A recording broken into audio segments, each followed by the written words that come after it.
اقتدار پہ قبضہ کرنے کا منصوبہ بنا چکے تھے اور چیف آف جنرل اسٹاف کی حیثیت سے پٹودی صاحب اپنے کمانڈر ان چیف کو سمجھاتے تھے کہ ایسا مت کریں.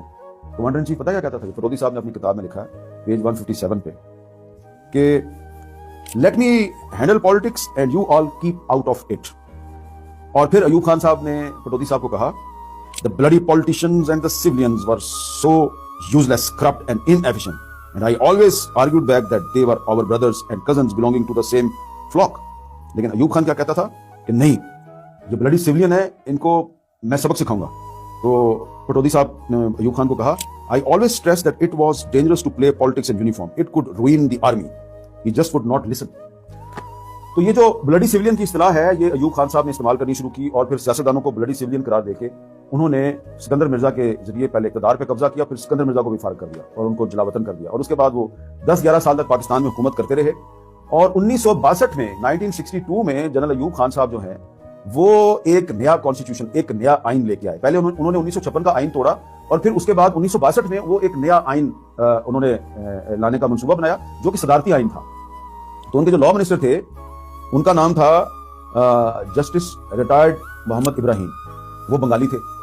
تو جسٹس ابراہیم صاحب نے ایوب خان کو سمجھایا کہ یہ جو آپ صدارتی نظام پاکستان میں لانے کی کوشش کر رہے ہیں اور 1956 کے آئین جو کہ پارلیمانی آئین تھا اس کی جگہ پہ آپ صدارتی نظام لا رہے ہیں، یہ پاکستان کو توڑ دے گا یہ آئین. یہ جناب ڈائریز آف جسٹس محمد ابراہیم، یہ ان کی ڈائری ہے جسٹس محمد ابراہیم صاحب کی، جو کہ کچھ سال پہلے شائع ہوئی ہے. اس میں انہوں نے اپنی جو آفیشیل خط و کتابت ہے، کمیونیکیشن ہے field marshal general Ayub Khan کے ساتھ، وہ انہوں نے اس میں شامل کی ہوئی ہے. یہ کتاب کو کمپائل کیا ہے صوفیہ احمد صاحبہ نے، اور اس میں واضح الفاظ میں جسٹس ابراہیم صاحب ایوب خان کو کہہ رہے ہیں کہ ماشاء اللہ تو ٹھیک ہے آپ نے لگا دیا تھا 1958 میں، اب صدارتی آئین پاکستان میں نافذ مت کرو، یہ پاکستان کو توڑ دے گا. 1962 میں پاکستان کا بنگالی وزیر قانون پاکستانی فوج کے سربراہ اور صدر پاکستان کو سمجھانے کی کوشش کر رہا ہے. جب صدر پاکستان نے سمجھنے سے انکار کر دیا تو بنگالی وزیر قانون جسٹس ابراہیم نے صدر پاکستان جنرل ایوب خان سے کہا کہ میں پاکستان توڑنے کی اس سازش کا حصہ نہیں بن سکتا، اینڈ ہی ریزائن. انہوں نے استعفیٰ دے دیا. اب ایوب خان صاحب نے کیا کیا؟ ایوب خان صاحب جو ہیں وہ ایک پنجابی جج جسٹس منیر صاحب ان کو لے آئے، وہ بن گئے جی پاکستان کے نئے وزیر قانون. اور یہ وہی جسٹس منیر صاحب ہیں جنہوں نے کہ نظریہ ضرورت ایجاد کیا تھا پاکستان میں، کہ جب اسمبلی توڑی گئی تو کہا کہ بالکل صحیح توڑی، اور نظریہ ضرورت کے تحت کہا کہ بالکل صحیح توڑی. انہوں نے اب سب سے پہلے جو ہے نا گواہی دی اور ایویڈنس انہوں نے دی ہے. یہ ان کی کتاب ہے جی from Jinnah to Zia, justice Munir صاحب کی کتاب ہے فرام جناح ٹو ضیاء. اس کتاب میں جسٹس منیر صاحب جو ہیں وہ واضح طور پہ لکھ رہے ہیں کہ جب 1962 میں ایوب خان نے مجھے وزیر قانون بنایا تو ایوب خان نے کہا یہ بنگالی جو ہیں یہ ہر وقت شکایتیں کرتے رہتے ہیں کہ جی ہمیں حقوق نہیں مل رہے، ہمارے ساتھ بڑی زیادتی ہو رہی ہے، یار ان سے نا جان چھڑاؤ. جی پاکستان کا جو پریزیڈنٹ ہے، جو فوج کا سربراہ بھی تھا، اس نے اپنے لا منسٹر سے کہا بنگالیوں سے جان چھڑاؤ. اس کتاب کا پیج 93 ہے. اور جسٹس منیر صاحب لکھ رہے ہیں کہ پھر میں ایک بنگالی منسٹر تھا رمیز الدین، میں اس کے پاس گیا، میں نے اس کو کہا یار کوئی آپس میں مذاکرات کرتے ہیں. کس بات پہ مذاکرات کرتے ہیں؟ کہ تم پاکستان سے تم نکل جاؤ یا ہم نکل جائیں، کوئی علیحدگی کا منصوبہ بنائیں، کوئی کنفیڈریشن بنا لیں. ایگزیکٹ الفاظ کیا ہیں؟ One day while I was talking to Mr. Ramizuddin, who had been a minister in Bengal or East Pakistan, I broached the matter to him. His reply was prompt and straight. He asked me whether I was suggesting secession. I said yes, or something like it as confederation or more autonomy. He said, look, here we are the majority province and it is for the minority province to secede because we are Pakistan. The matter was ended there and complaints in the assembly continued as before. Ramiz الدین ایک Bengali minister تھے. Justice Munir نے ان سے کہا کہ یار ہماری جان چھوڑو. اس نے کہا کہ بھائی ہم میجورٹی ہیں، they were 56%. انہوں نے کہا ہم پاکستان ہیں، تم کون ہو؟ پاکستان سے نکلنا ہے تم نکلو، ہم نہیں نکلتے. یہ جسٹس منیر صاحب کا بیان ہے، ان کی کتاب میں موجود ہے. یہ ثابت کرتی ہے کہ گورنمنٹ آف پاکستان کے دو اعلیٰ شخصیات، پریزیڈنٹ آف پاکستان اور لا منسٹر، 1962 میں پاکستان توڑنے کے لیے بنگالیوں سے مذاکرات کر رہے تھے. یہ پاکستان توڑنا چاہتے تھے، بنگالیوں نے کہا ہم نے پاکستان نہیں توڑنا. اچھا، میرے پاس اس موضوع پہ بہت ایویڈنس ہے کہ ایوب خان کے زمانے میں پاکستان توڑنے کی باقاعدہ ایک کوشش کی گئی. میرے پاس بہت ایویڈنس ہے، بہت کتابیں. میں سب کتابیں آپ کو نہیں دکھانا چاہتا کیونکہ ٹائم میرے پاس اتنا زیادہ نہیں ہے، لیکن ایک اور جو میں آپ کو ایویڈنس دکھانا چاہتا ہوں، the end and the beginning Pakistan 1969 and 1971. یہ کتاب ہے، یہ ہے جی ہربرٹ فیلڈمین کی، اور اس میں اس نے ایک برطانوی اخبار ہے the Daily Telegraph London, اس میں 1 اپریل 1972 کو جنرل ایوب خان کا ایک انٹرویو شائع ہوا ہے جو ریپروڈیوس کیا گیا ہے اس کتاب میں. اور یہ کتاب جو ہے یہ انگلینڈ سے شائع ہوئی. اس کتاب میں جنرل ایوب خان صاحب جو ہیں وہ کہہ رہے ہیں کہ I had planned to offer independence to East Pakistan, but that certain things came in the way and I could not do it. یہ بہت کلیئر ہے کہ ٹھیک ہے پاکستان 16 دسمبر 1971 کو باقاعدہ طور پر ٹوٹ گیا after the surrender of Pakistan army, لیکن پاکستان توڑنے اور بنگالیوں سے جان چھڑانے کا منصوبہ جو ہے یہ ایوب خان نے 1962 میں بنایا تھا۔ اب اس موضوع پہ ایک پاکستان کے ایک بہت سینئر سیاستدان تھے، 1973 کا آئین بنانے میں ان کا بڑا اہم کردار تھا، وہ ہماری قومی اسمبلی کے اپوزیشن لیڈر تھے اور ان کا نام تھا خان عبد الولی خان۔ یہ ان کے ایک ساتھی تھے محمد فاروق قریشی صاحب، ان کی کتاب ہے ولی خان اور قرارداد پاکستان۔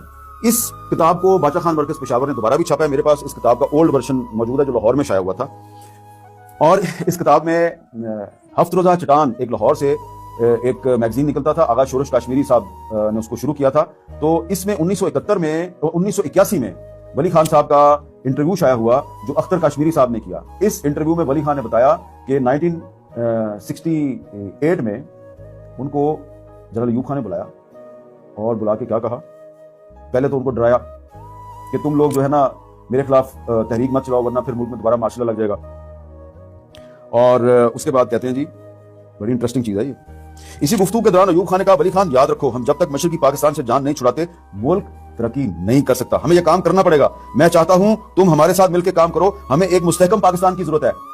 مستحکم پاکستان کا کیا مطلب ہے؟ ایوب خان صاحب کہہ رہے ہیں ہمیں ایک مستحکم پاکستان کی ضرورت ہے، اس کے لیے مشرقی پاکستان سے جان چھڑاؤ۔ کس کو کہہ رہے ہیں؟ ولی خان کو، جس کو خود حکومت پاکستان نے غداری کے الزام میں کئی دفعہ گرفتار کیا۔ تو ولی خان کا جواب کیا ہے؟ کتاب میں موجود ہے، میں کتاب سے پڑھ رہا ہوں۔ ولی خان کا جواب ہے ہم مشرقی پاکستان کی علیحدگی میں آپ کی مدد نہیں کر سکتے، بلکہ مشرقی پاکستان کو بچانے کے لیے ہر اس طاقت سے اتحاد کریں گے جو ان لوگوں کو اقتدار سے الگ کرے جو مشرقی پاکستان کے خلاف سازش کر رہے ہیں۔ آج آپ یہ کہتے ہیں کہ مشرقی پاکستان سے جان چھڑانے سے پاکستان مستحکم ہوگا، وہ آپ کی موجودگی میں تو کبھی بھی نہیں ہوگا۔ پھر کل آپ کہیں گے کہ صوبہ سرحد سے جان چھڑا لیں تو پاکستان مضبوط ہوگا۔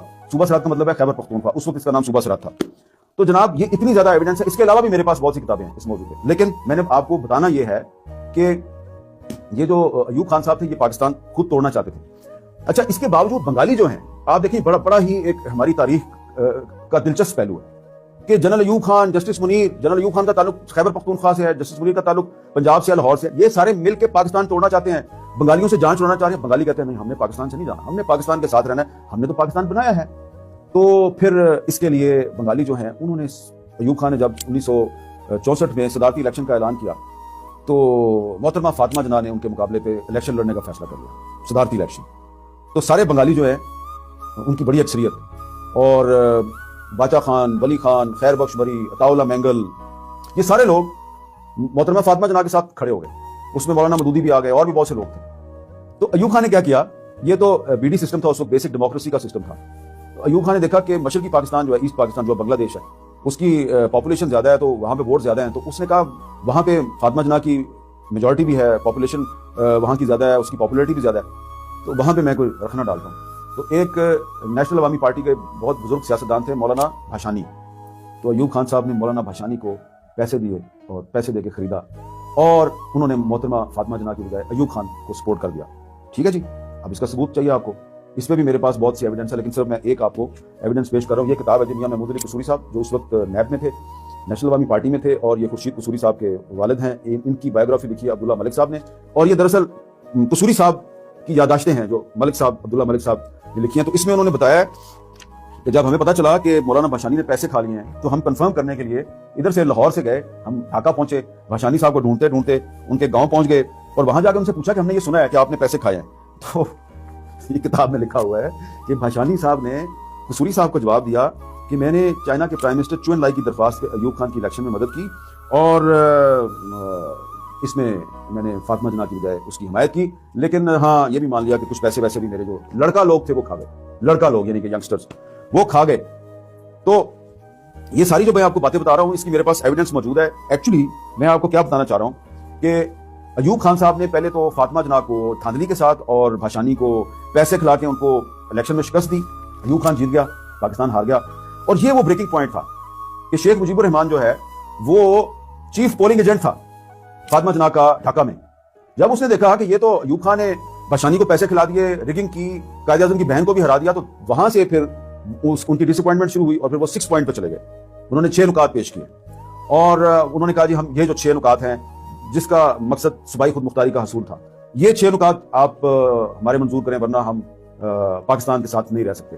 تو اس پر ہمارے ایک بزرگ صحافی ہیں الطاف حسن قریشی صاحب, بہت انہوں نے مشرقی پاکستان پہ بہت لکھا ہے. انہوں نے ایک انٹرویو کیا اس زمانے میں, یہ 1969 کی بات ہے, اور یہ اتنی موٹی کتاب ہے, یہ دیکھیں قریشی صاحب کی مشرقی پاکستان ایک ٹوٹا ہوا تارا. اس میں ان کے بہت سے انٹرویوز ہیں اور ان کے کالم ہیں اور بہت سی چیزیں ہیں. تو اس میں انہوں نے بتایا کہ میں نے مجیب سے پوچھا کہ آپ پاکستان سے علیحدہ ہونا چاہتے ہیں؟ تو شیخ مجیب نے کیا جواب دیا قریشی صاحب کو کہ آپ خود ہی سوچئے کہ مشرقی پاکستان کو علیحدہ ہونے کی کیا ضرورت ہے, ہماری آبادی 56% ہے, مگر بھی پاکستان علیحدگی کا تصور کر سکتا ہے مگر ہم نہیں. پھر انہوں نے قدرے غضب آلود لہجے میں کہا اگر وہ حصہ علیحدہ ہونا چاہتا ہے تو ہو جائے, ہم علیحدہ نہیں ہوں گے. وہی بات ہے جو رمیز الدین صاحب نے جسٹس منیر کو کہی تھی. اور اس میں شیخ مجیب الرحمان نے مطالبہ کیا کہ 1956 کا آئین اگر بحال کر دیا جائے تو ہم پاکستان کے ساتھ رہنے کے لیے تیار ہیں. وہ جو ایوب خان کا 1962 کا آئین تھا اس کو نہیں مانتے تھے, وہ کہتے تھے جو 1956 کا پہلا آئین تھا, جو پارلیمانی آئین تھا, وہ بحال کرو تو ہم پھر پاکستان کے ساتھ رہنے کے لیے تیار ہیں. اس کے باوجود یہ تمام جو مطالبات تھے, ان کے باوجود انہوں نے 1970 کے الیکشن میں حصہ لیا. اب جو 1970 کا الیکشن ہے اس کی کہانی بڑی دلچسپ ہے. اور 1970 کے الیکشن میں پاکستان میں کچھ لوگ کہتے ہیں کہ بڑا فیئر اینڈ فری الیکشن تھا. بالکل جھوٹ ہے, کوئی فیئر اینڈ فری الیکشن نہیں تھا. اس الیکشن میں جو جنرل یحییٰ خان ہے اس نے میجر جنرل غلام عمر کے ذریعے کچھ سیاسی جماعتیں جو کہ اس وقت کی مارشل اللہ حکومت کے ساتھ ان کا گٹھ جوڑ تھا, ان میں پیسے تقسیم کیے. ایک تو ایویڈنس ہے جی امبیسڈر ارشد سمیع خان صاحب جو کہ جنرل یحییٰ خان کے ADC تھے. ان کی ایک کتاب ہے 3 Presidents and the 8. اس کتاب میں خود آئی وٹنس ہیں, ADC تھے پریزیڈنٹ کے تو موجود تھے, اور ان کے موجودگی میں جنرل یحییٰ خان نے جنرل عمر سے کہا کہ یہ نیشنل اسمبلی کا جو الیکشن ہے اس میں تو عوامی لیگ جو ہے اس کو بہت سیٹیں مل گئی ہیں, تو اب تم جو ہے نا صوبائی اسمبلی کا جو الیکشن ہے اس میں دھاندلی کرو. اور اس میں پوچھا ہے کہ وہ پیسوں کا کیا ہوا, وہ جو تم نے پیسے بانٹے تھے, کچھ سیاسی جماعتوں کو تم نے جو پیسے بانٹے تھے وہ کدھر گیا؟ What became of all that financing of Qayyum Khan, Sabur Khan and Bhashani. Bhashani نے 1970 کے الیکشن میں بھی پیسے کھا لیے. 1965 کا صدارتی الیکشن ہے اس میں ایوب خان سے پیسے کھائے, اور 1970 کا جو الیکشن تھا اس میں یحییٰ خان سے پیسے کھا لیے. اور پھر ایک فارمر DG ISPR ہیں بریگیڈیئر AR صدیقی صاحب, انہوں نے جنرل یحییٰ خان پہ ایک کتاب لکھی ہے the rise and fall of a soldier 1947 to 1971. یہ آکسفورڈ نے یہ کتاب چھاپی ہے. اس کتاب میں بھی انہوں نے یہ لکھا ہے کہ عوامی لیگ جو ہے اس کے بارے میں اسیسمنٹ تھی کہ اس کو 60% سیٹیں مل جائیں گی, لیکن وہ اس سے بھی زیادہ سیٹیں لے گئی. اور جو 2 crore with which to win over یعنی کہ 2 کروڑ روپیہ جو ہے وہ عوامی لیگ کے جو مخالفین تھے ان کو lieutenant colonel SD Ahmed, Dhaka based martial law officer, اس نے تقسیم کیے. اس زمانے کے 2 کروڑ روپے ایسٹ پاکستان میں جو آج بنگلہ دیش ہے تقسیم کیے گئے عوامی لیگ کے خلاف دھاندلی کرنے کے لیے. تو یہ کوئی الیکشن جو ہے یہ فیئر اینڈ فری نہیں تھا. اور پاکستانی فوج کے سابق سربراہ جنرل آصف نواز کے بھائی ہیں شجاع نواز صاحب. شجاع نواز صاحب کی یہ کتاب ہے کراسڈ سورڈز, بڑی مشہور کتاب ہے. یہ کتاب جو ہے اس کتاب میں انہوں نے لکھا ہے کہ جو مس کیلکولیشن ہوئی نا یحییٰ خان سے وہ یہ تھی, دی ملٹری انٹیلیجنس ایسٹیمیٹڈ دیٹ عوامی لیگ جو ہے اس کو 46 سے زیادہ سیٹیں نہیں ملیں گی آؤٹ آف 167, لیکن اور پیپلز پارٹی کو زیادہ سے زیادہ 30 سیٹیں ملیں گی آؤٹ آف 144. یہ 167 سیٹیں ایسٹ پاکستان کی تھیں اور 144 سیٹیں تھیں ویسٹ پاکستان کی. تو انہوں نے جو ملٹری انٹیلیجنس تھی اس نے عوامی لیگ کو ایسٹ پاکستان میں اور پیپلز پارٹی کو ویسٹ پاکستان میں انڈر ایسٹیمیٹ کیا. اور پھر شیخ مجیب تھا جو یہ انہوں نے اپنی کتاب کے پیج 260 پہ یہ لکھا ہے کہ شیخ مجیب جو ہے اس نے ویسٹ پاکستان میں جو میاں ممتاز دولتانہ کی کنونشن مسلم لیگ تھی اس کے ساتھ کولیبوریٹ ایک الائنس بنانے کی کوشش کی, اور اسے کہا کہ 25-30 سیٹیں تمہیں میں ایسٹ پاکستان میں دے دیتا ہوں اور تم ویسٹ پاکستان میں ہمارے بندے جو ہیں ان کو ایڈجسٹ کرو. تو شیخ مجیب جو ہے وہ یونائٹڈ پاکستان کا پرائم منسٹر بننا چاہتا تھا, لیکن یہ منصوبہ جو ہے یہ آگے چل نہیں سکا. تو الیکشن ہوا, الیکشن میں شیخ مجیب کو میجورٹی مل گئی, اس کو ٹرانسفر آف پاور نہیں کیا گیا, اور جب ٹرانسفر آف پاور نہیں کیا گیا تو اس کے نتیجے میں حالات خراب ہوئے. عوامی لیگ کا جو موقف تھا اس میں سختی آ گئی, اور پھر بجائے کہ آپ ان کو ٹرانسفر آف پاور کریں, اسمبلی کا اجلاس جو ہے وہ اس کا بلانے کا اعلان ہوا, تو اس کے بعد یہ کہا گیا کہ اسمبلی کا اجلاس نہیں ہوگا. اور اس کے بعد جب ایجیٹیشن شروع ہوا تو اس کو ختم کرنے کے لیے فوج نے ایک ملٹری آپریشن شروع کر دیا. اب جب